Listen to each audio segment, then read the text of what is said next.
दोस्तों ये है हमारा एफएस कर्टेस एयर कंप्रेसर का 37 किलोवाट का मशीन, जिसका मॉडल नाम है NHD37। आइए आज हम इस मशीन की खासियत को जानते हैं। सबसे पहले आपको मशीन को एंटर करते हुए यहाँ पर इलेक्ट्रिकल पैनल मिलेगा। इस इलेक्ट्रिकल पैनल पर हमारा मशीन स्टार डेल्टा के थ्रू चलता है। ये हो गए इसके दो मेन कॉन्टैक्टर, ये हो गया इसका स्टार कॉन्टैक्टर। हमारी मशीन पर 440 वोल्ट की सप्लाई दी जाती है।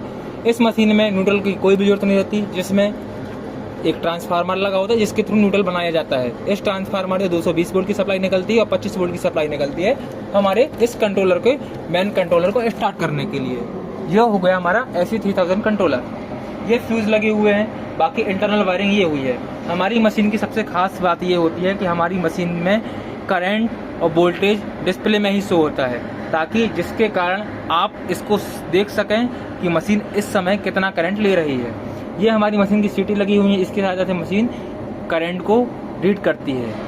मशीन में यदि 1 भी एम्पियर करंट ओवर होता है तो मशीन अपने आप बंद हो जाती है।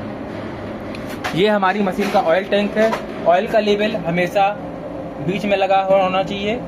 यदि मशीन का ऑयल लो होता है, जिसके कारण मशीन में हाई टेम्परेचर के इशू आते हैं, इसलिए हमेशा कभी भी किसी भी इंजीनियर को साइड पर जाकर हमेशा ऑयल का लेवल चेक करना चाहिए।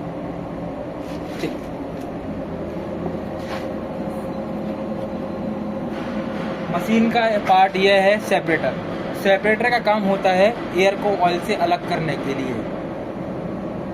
जितना भी जब एयर कंप्रेसर के अंदर जाती है तो एयर और ऑयल मिक्स होता है, लेकिन हम उस ऑयल को रोक करके एयर को ही आगे जाने देते हैं। इसके लिए मेन पार्ट होता है ऑयल सेपरेटर। ये है हमारी मशीन का ऑयल फिल्टर। ऑयल फिल्टर का काम ये होता है कि मशीन यदि एयर से बहुत सारे एलिमेंट जो एयर फिल्टर के थ्रू अंदर आ जाते हैं और ऑयल में मिक्स हो जाते हैं, इसलिए ऑयल को क्लीन करने का काम होता है यहाँ पर ऑयल फिल्टर का। ऑयल हमेशा ऑयल को क्लीन करता है, उसके बाद उसको एयर एंड में आगे जाने देता है। ये दो पाइप होते रहते हैं, एक आफ्टर कूलर, एक इनर कूलर। यहाँ से हमारा एक पाइप के थ्रू ऑयल रेडिएटर में जाता है, जिसका काम होता है ऑयल को ठंडा करना, और दूसरे पाइप से ऑयल निकल करके ठंडा होकर के इसी ऑयल फिल्टर में आता है। ऑयल क्लीन होता है और उसके बाद एयर एंड में चला जाता है।